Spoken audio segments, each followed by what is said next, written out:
बढ़ेंगे आगे और अब बात कर लेते हैं बाढ़ बारिश की। यूपी के 19 जिलों में बारिश का अलर्ट जारी किया गया है। सावन के पहले दिन लखनऊ में जोरदार बारिश हुई। यूपी, बिहार, बंगाल, उड़ीसा में उफान पर है नदियां। असम के कई इलाकों में बाढ़ से हालात खराब हो चुके हैं। कई राज्यों में 16 जुलाई तक भारी बारिश की संभावना जताई गई है। तो 16 जुलाई तक भारी बारिश की संभावना जताई गई है। तस्वीरें आपके सामने हैं। चारों तरफ पानी पानी पहले से ही नजर आ रहा है और ऐसे में बाढ़ को लेकर यहाँ पर जो है लोगों को चेताया गया है, चेतावनी दी गई है। और अब इसी के साथ जल भराव की वजह से तो लोग इस वक्त संकट में हैं ही, लेकिन आने वाला वक्त जो है वो और भी ज़्यादा मुसीबतों के साथ देखा जा सकता है, क्योंकि 16 जुलाई तक भारी बारिश की संभावना जताई गई है।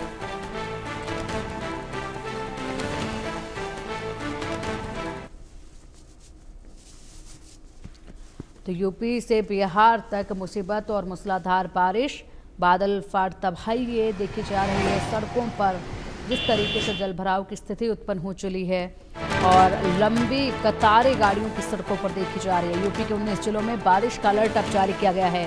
सावन के पहले दिन लखनऊ में जोरदार बारिश हुई है। देश के कई राज्य बाढ़ बारिश से बेहाल हैं। दिल्ली, एनसीआर, नोएडा में बारिश से कई जगह पर जलभराव देखा जा रहा है। गाजियाबाद, गुरुग्राम में भी बारिश से कई जगह पर जलभराव देखा जा रहा है। दिल्ली के शालीमार पार्क और महिपालपुर के पास जलभराव देखा गया है। इसी के साथ दिल्ली के जखीरा अंडरपास में पानी भरा हुआ है।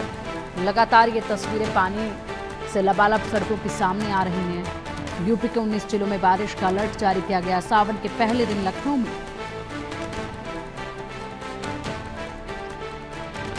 जोरदार बारिश हुई है। यूपी, बिहार, बंगाल, उड़ीसा में उफान पर है नदियां।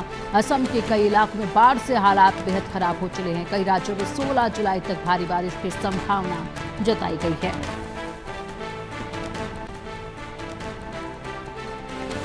और चलिए आप अधिक जानकारी के लिए अलग अलग जगहों का रुख करेंगे, जहां से हमारे सहयोगी तमाम ताज़ा अपडेट देने के लिए इस वक्त मौजूद हैं। शिमला से कामेश्वर शर्मा हमारे साथ है, देहरादून से सचिन हमारे साथ हैं और इसी के साथ यहाँ पर मनीष मेहता रांची से हमारे साथ जुड़ चुके हैं। भोपाल से चेतन सेठ हमारे साथ जुड़ चुके हैं। सबसे पहले कामेश्वर, आपका रुख करना चाहेंगे, क्या मौसम फिलहाल आप देख पा रहे हैं? भारी तबाही पहले ही आ चुकी है पहाड़ी इलाकों में, इसके बाद अभी भी यहाँ पर चेतावनी मौसम विभाग की तरफ से जारी की हुई है। जी बिल्कुल, जिस तरीके से जो देखा जा रहा है प्रदेश में 3 दिनों तक फिर से जो वर्षा की चेतावनी जारी की गई है। अगर आज की बात करें तो आज जो येलो अलर्ट खासकर जिला शिमला, सिरमौर और मंडी के लिए दिया गया है। और अभी तक जो प्रदेश में सर्वाधिक जो नुकसान हुआ वो मंडी जिला में हुआ है, जिसमें से सिराज विधानसभा क्षेत्र में अत्यधिक नुकसान देखने को मिला। लगभग 1198 के करीब वहां घर क्षतिग्रस्त हुए, जिनमें से 500 घर पूरी तरह से क्षतिग्रस्त हुए। नेता प्रतिपक्ष जयराम ठाकुर का वो क्षेत्र आता है, विधानसभा क्षेत्र, वहां पर लगातार देखा जा रहा है 2 दिनों से प्रदेश के मुख्यमंत्री सुखविंदर सिंह सुक्खू भी दौरा कर रहे हैं। अभी भी लगभग 150 से अधिक जो सड़क मार्ग है वो केवल मात्र सिराज विधानसभा क्षेत्र के अंतर्गत देखने को मिल रही है, जो कि बाधित है। वहां पर लगभग हजारों लोग लगभग जो बेघर हो चुके हैं। वहीं नेता प्रतिपक्ष जयराम ठाकुर ने यह आश्वासन दिया है कि जल्द से जल्द इन्हें यानी कि सर्दियों से पहले इन्हें घर में बसाया जाए। वहीं मुख्यमंत्री सुखविंदर सिंह सुक्खू ने कहा है कि वह दिल्ली जाएंगे और केंद्रीय मंत्रियों से मुलाकात करेंगे। साथ ही हिमाचल प्रदेश में उचित से उचित जितना हो सके इनके लिए धन की व्यवस्था रहेंगे, ताकि इन्हें पुनः बसाया जा सके। क्योंकि हिमाचल प्रदेश में अभी तक लगभग 91 लोगों की जाने इस आपदा के दौरान गई है, चाहे फ्लैश फ्लड की बात करें, बाढ़, शाम के कांटे, पहाड़ों से गिरने, तो कुल मिलाकर जिस तरीके से मानसून में 91 लोगों की अभी तक जाने जा चुकी है। और अभी भी जो 34 लोग हैं वो लापता है। जिस तरीके से जो अगर देखा जाए धर्मशाला के खंडियारा में जो बादल फटा था उसमें अभी एक व्यक्ति अभी लापता है। वही मंडी में भी अभी जो, और इसके अलावा जो करसोग विधानसभा क्षेत्र के अंतर्गत भी 3 लोग बहे थे, जिनमें से भी एक व्यक्ति का शव मिला है, 2 अभी भी लापता है, जिन्हें ढूंढने का कार्य फिलहाल लगातार युद्ध स्तर पर किया जा रहा है। लेकिन जो सबसे अधिक जो लापता लोग हैं वो सिराज विधानसभा क्षेत्र के अंतर्गत है। और खासकर जो सिराज विधानसभा क्षेत्र की हम बात करें तो थुनाग, जंजैली और इन क्षेत्रों में अत्यधिक नुकसान देखने को मिल रहा है। और अभी भी जिस तरीके से मुख्यमंत्री सुखविंदर सिंह सुक्खू स्वयं वहां पर है, उन्होंने लोगों से लगातार मुलाकात कर रहे हैं। अगर देखा जाए बीते दिन जिस तरीके से भारी वर्षा का अलर्ट मंडी जिला के थुनाग क्षेत्र में बताया था, प्रशासन की ओर से मुख्यमंत्री को वहां रहने के लिए मना किया जा रहा था। लेकिन लेकिन मुख्यमंत्री ने कहा कि जब यहाँ पर आम जनता है तो हम भी यहीं पे रहेंगे। तो कुल मिलाकर जो देखा जा रहा है, स्थितियां अभी भी बेहद खराब है।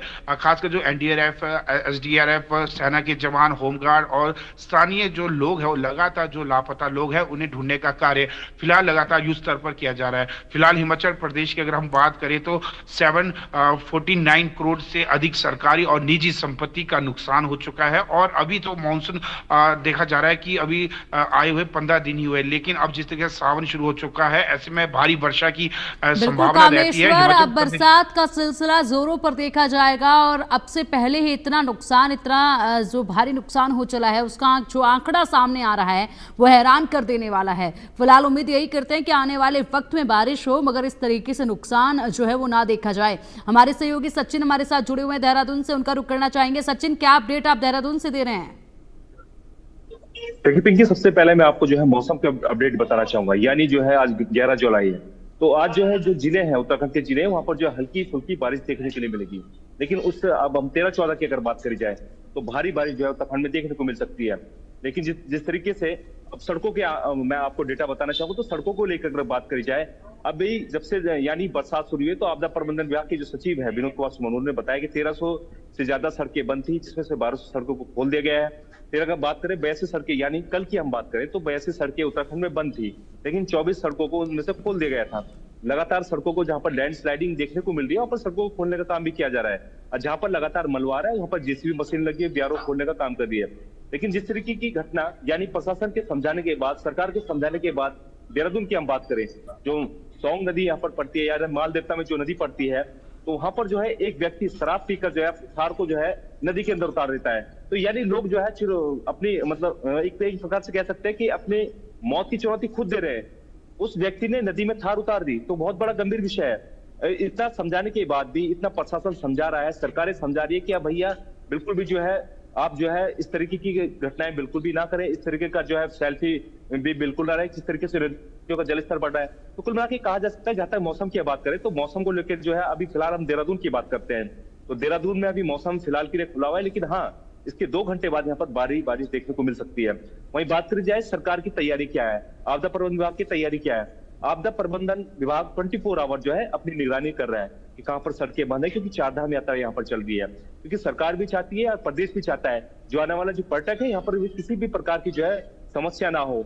लेकिन जो आने वाले पर्यटक है, यानी बाहरी राज्यों से पर्यटक उत्तराखंड की ओर रुख कर रहा है, उसको देखना चाहिए कि जिस तरीके से मौसम लगातार बिगड़ रहा है, बारिश लगातार हो रही है, तो कहीं ना कहीं सड़कें भी बंद हो रही है। आपने देखा होगा कि पिछली बार जो है एक जिस तरीके की जो है तमाम जो वीडियोज आ रहे हैं, एक हरियाणा का युवक जो है नदी में जो वो तैरते हुए डूब जाता है, तो कहीं ऐसे वीडियो सामने आ रहे हैं। तो कुल मिला के कहना है कि अपने ठीक है, आप यात्रा पर भी आए, सुरक्षा भी जरूरी है, परिवार की सुरक्षा भी जरूरी है।